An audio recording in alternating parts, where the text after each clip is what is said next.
C3, Connecting, Coaches, Cognition, Coaching with Courtney and Christensen. As a busy coach, you spend all day refueling, revamping, and reflecting with educators. Now's the time to stop and recharge your batteries with some much-needed coaching for the coach.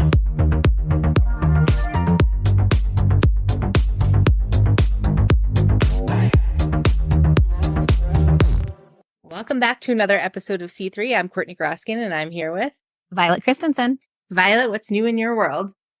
Oh, I just always feel like this time of year is so invigorating and so exciting. You're on the cusp of so many amazing things and you're looking forward, but you're also looking back. So especially this week, I've just been grateful for a few conversations I've had with one of my newer educators, a second-year educator, and just being able to coach with her and talk about what worked this year and what she wants to implement for next year, and being intentional with this last beautiful days with our kids for this year of how can we get the most bang for our buck, and what can we try out to dabble to see if next year might work even better as systems or structures within our classrooms. So it's been fun in order to just coach her and be able to help her have that deeper level of reflection as to her intentionality moving forward. And I know this is a weird thing to say, but all you cog coachers, just like watching that beamer come over the face when they're like, oh my God, like just having that click moment, and it happening so readily with some of my coachees at this time of year because they're finally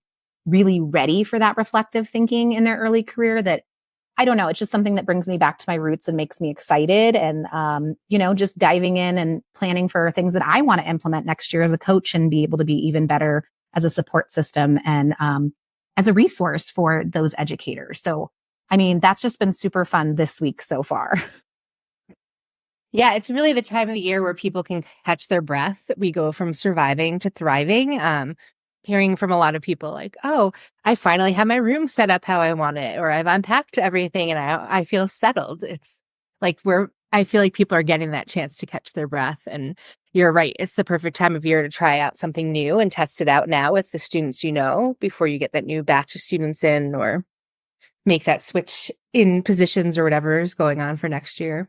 100%. I laughed. This particular educator was like, I finally got the class seating arrangement. Like, I have tried 27 times this year to get it, and with flexible seating and all the options. And it was fun to see just the light come on and the success come through. And I think it rolls with this time of year. I see the same thing in my daughters and them kind of coming out of this hibernation mode and just getting back to their more jovial, happy little bright, shiny selves with the sunshine out, and being able to go play in the backyard after school or just hit up the park and get ready for our new round of gymnastics. And, you're just on the cusp of all of these energetic and fun things in spring, right?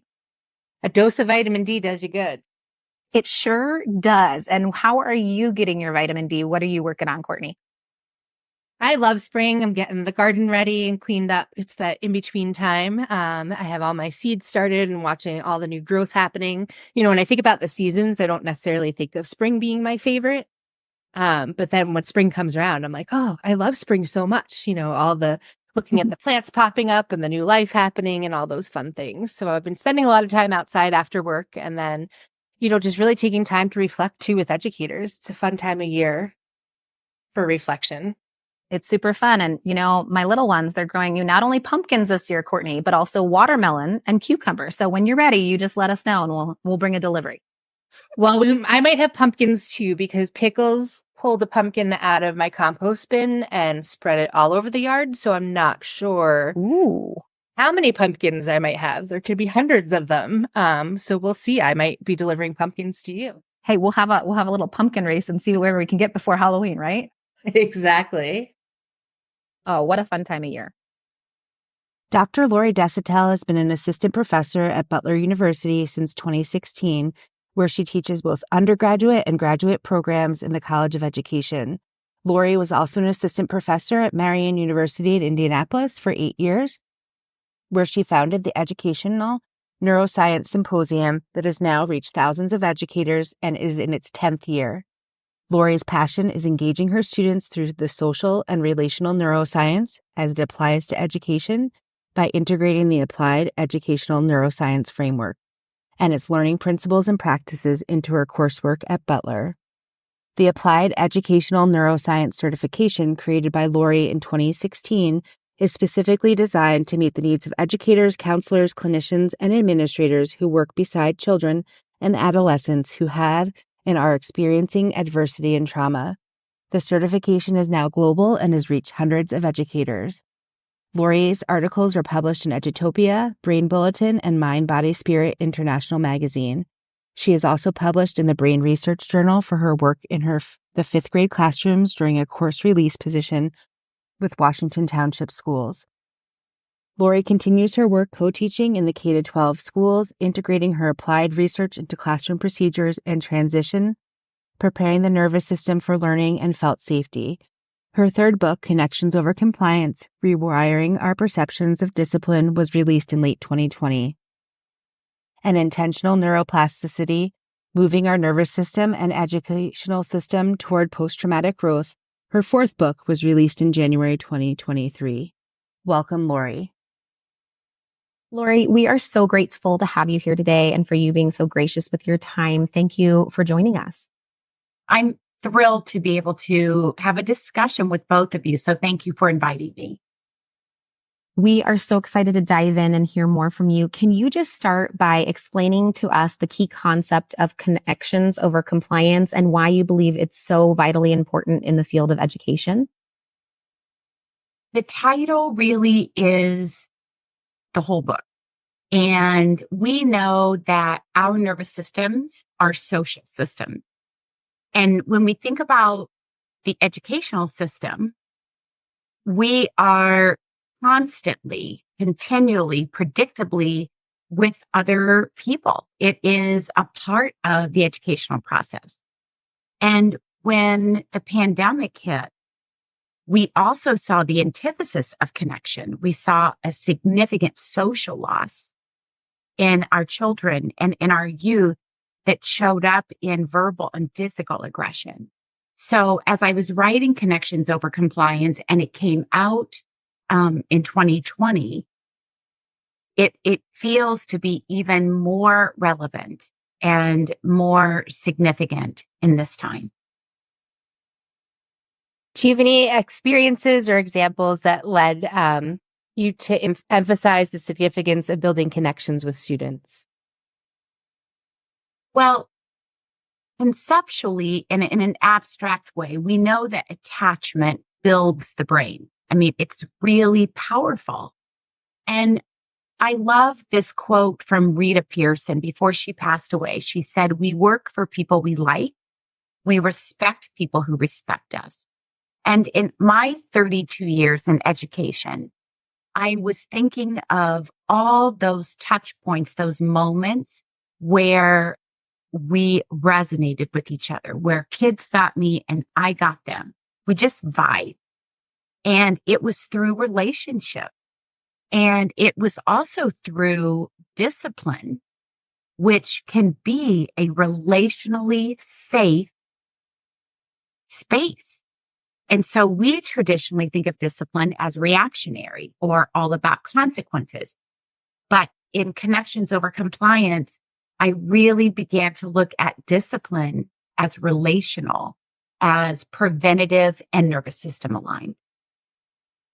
Yeah, the pieces of the book that really resonated with me were the relationships. I do a lot of coaching in a title school, and you won't get anything from those students if they don't feel that they're liked and they're loved and wanted and valued within that classroom.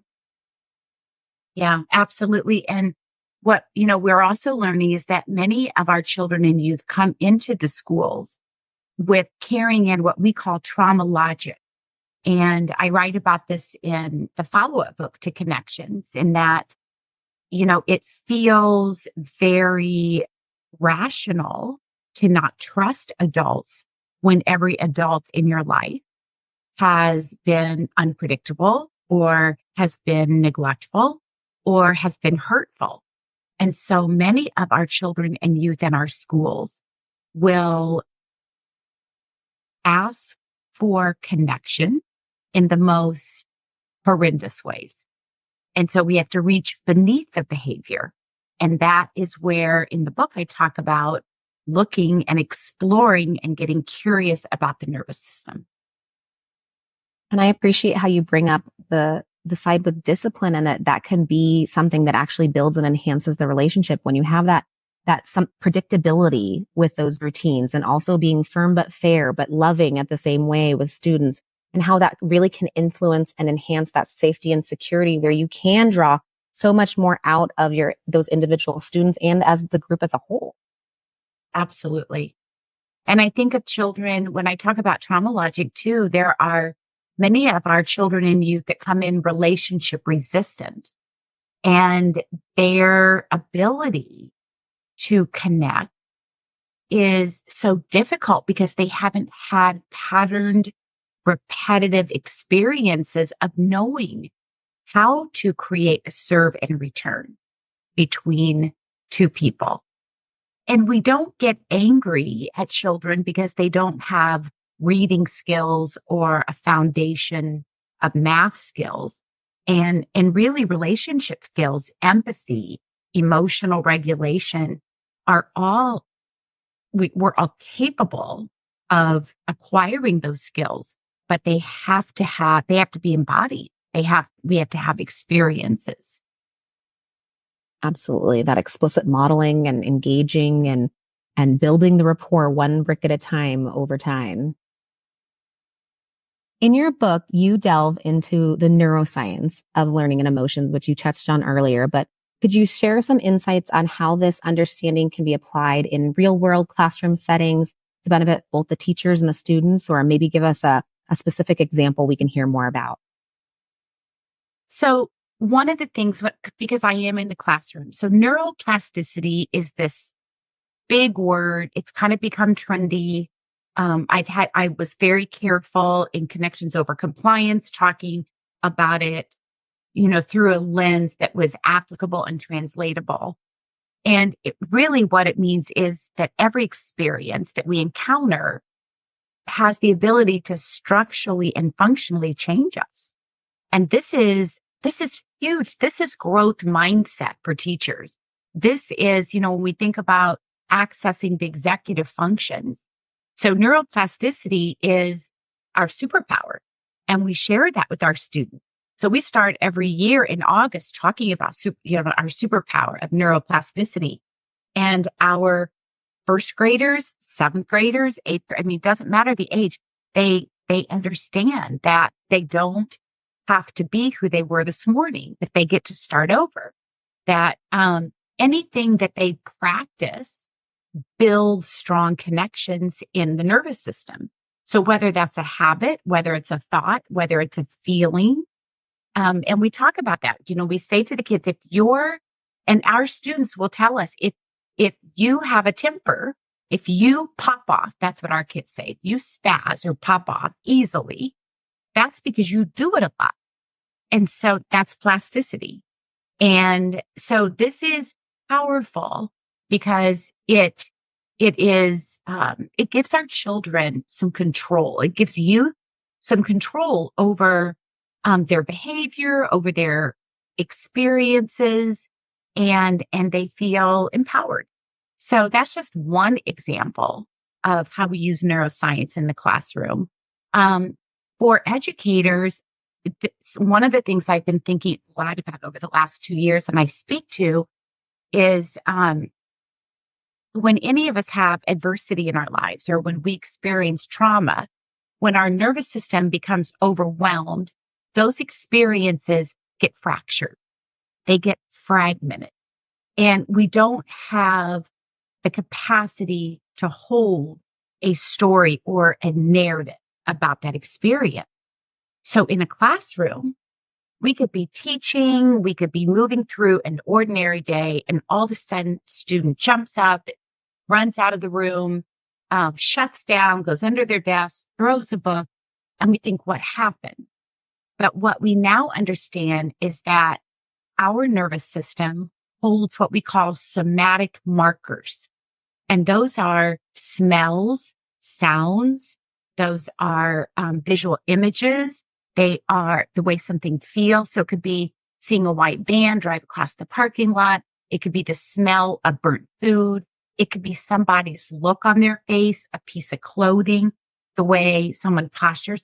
that can trigger an emotional reaction that looks completely out of the ordinary or out of context for us watching a behavior. But when we understand how trauma gets lodged in the nervous system and those little fragments, just jump out, then we can begin to reach beneath the behavior and to understand what's happening in that moment. And we can be that co-regulator that can give that child some of our nervous system to borrow until they can find some steadiness or some calm. That just ties into that all behavior is a form of communication. Yeah. Really stopping and asking yourself, what does that student need? What are they asking for in those moments? Absolutely. And all behaviors are only indicators or signals that the nervous system is struggling. So it's communicating a signal. And so for me, that is, it's a stop sign. It might be a yield sign, but it's a way for me to really embody that I'm being messaged here, and I can learn a bit more. Can you provide some example success stories from educators who have implemented the principles and strategies outlined in your book? How have these ideas transformed their teaching practice? Oh my goodness. I am so blessed because I get emails every week and I get images of amygdala reset areas and stories from teachers, paraprofessionals, school counselors, social workers that are sending me images of their bell work, their morning meeting, their warm up, and how kids are just embracing these 10 to 20 minutes transitioning exits where they're learning about their nervous system. So the work of the Applied Educational Neuroscience Framework, which I talk about in Connection, is all about our procedures. We're not adding to a teacher's plate.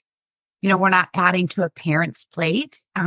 It's really about how intentional we are about teaching our children about their amygdala, their autonomic nervous system, neuroplasticity, their brainstem, and they love learning the science. They love that we're giving them the science. We're not dumbing it down or babying it. That it's really powerful. I know my girls are always fascinated with learning more about the brain and how it works and why we react in certain ways. And so being able to give them that verbiage and language is so powerful for their entire life trajectory of being able to speak to, why am I feeling the way am I feeling? Or how is this manifesting itself in me? So I appreciate that you get all those great examples all the time. Oh, thank you. Yeah, we in the educational system really label and we give rulings and classifications, and we use a lot of acronyms, and oftentimes unintentionally we pathologize behaviors. So it feels so good to all of us to be able to, really embrace the neurodivergence of our nervous system and to tap in then to our gifts, our culture, our unique identities, and the ways we can express ourselves. Yeah, the book makes all of it really accessible and easy for educators, I think, to understand and then apply. So that way we can get to those gifts that our students bring and even understanding ourselves better and our own gifts. Absolutely. So we're going to jump to now looking at it with the instructional coaching lens. How can we, as coaches, support teachers in implementing some of the strategies and connections over compliance? How might we help teachers create a more nurturing and inclusive learning environment? So I've been thinking a lot about this. And when I saw your question, I was excited about it because whether you are an instructional coach or even a school counselor or social worker that's coming in, oftentimes in supplemental ways, in supporting staff and supporting students. But in a perfect world, I would love to see instructional coaches taking over a classroom and modeling a focused attention practice, modeling bell work that is nervous system aligned, or even co-teaching with the teacher maybe do a little recording, ask the students for feedback, and really creating this collaborative, cooperative way where you're just it's kind of a collective serve and return. So I do feel sometimes that, coming from a school counselor lens and an educator lens, I think sometimes when we feel that instructional coaches are coming in, they don't understand, maybe because they don't have a classroom every day of 30 students. At least that's what I sometimes will hear, from when I was a school counselor. I heard that. And so I appreciate that. So I would love for all of us to sit beside each other and to model those practices, co-teaching and doing tier one work, like, in the entire class, and modeling, okay, what do the first 10 minutes look like in a classroom? How do we exit? How do we use transitions coming from lunch, recess, related arts, or in the commons area for secondary, or moving from, third period to fourth period? So I think for me, that just feels exciting to think about from an instructional coach perspective.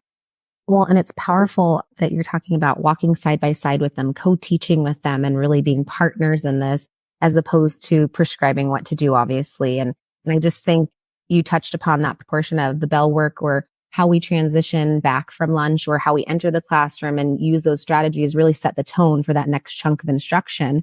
And so being able to use an instructional coach in order to help us find new little ways and nuances in order to enhance that is always powerful. And one of the things too, thank you for saying that. And one of the things I think about too, through this framework and in connections over compliance, we have to understand that one of the most significant touch points that we can create in our classrooms and in our schools is sitting beside not only each other as adults, but sitting beside our kids, because the kids love that we always don't understand the neuroscience either. So they love that. That's a touch point. I mean, when I'm in 7th grade with Crystal and we're co-teaching in social studies, and then we do a warm up and we talk about the autonomic nervous system, and we talk about neuroception, which is not in connections over compliance. I talk about it in the new book. But, and so the kids will say, well, I don't get neuroception. And Crystal will say, I'm just learning about it. And then I'll say, well, I was talking about this in class last night. So we're all learning this together. So we will give examples about how, no one's an expert. And this is something we could all go home and practice, and we can come back on Wednesday and let's talk about how does it feel a little easier? Does it feel a little more comfortable to share? Yeah, that's a perfect example of being vulnerable and then using our collective efficacy to work together to learn alongside one another. Absolutely. It's so powerful. And I would just love to watch you model a lesson and co-teach and keep getting more amazing insights from you, Laurie. But we are going to shift gears just slightly to some of our rapid fire questions. And you've mentioned your new book, so I know you'll highlight it here, but it's your time to shine. Where can we learn more from and with you? Where can our listeners dig in deeper and be able to follow you? And what do you have coming down the pike? Well, so my website is revelationsineducation.com. And it is really, I always say to people who attend my conferences and the schools that I work with, be careful, because there's so much in there. It can be overwhelming to your nervous system. But I love being able to provide resources for all of, for parents, for educators, for mental health professionals. So Revelations in Education is filled with videos, resources you can download, print out. The new book, Intentional Neuroplasticity, is kind of takes connections over compliance into the next layer. And so that's, all the books are available on my website. I have a new manual with modules coming out in late 2024, hopefully, or early 2025. It's called Body and Brain Brilliance. And it is as much for educators as it is for secondary students and elementary students. So, and I'm going to I'm going to have teaching modules with it. So we're so excited about it. And so that's going to support all the books and all the work I'm doing in the school.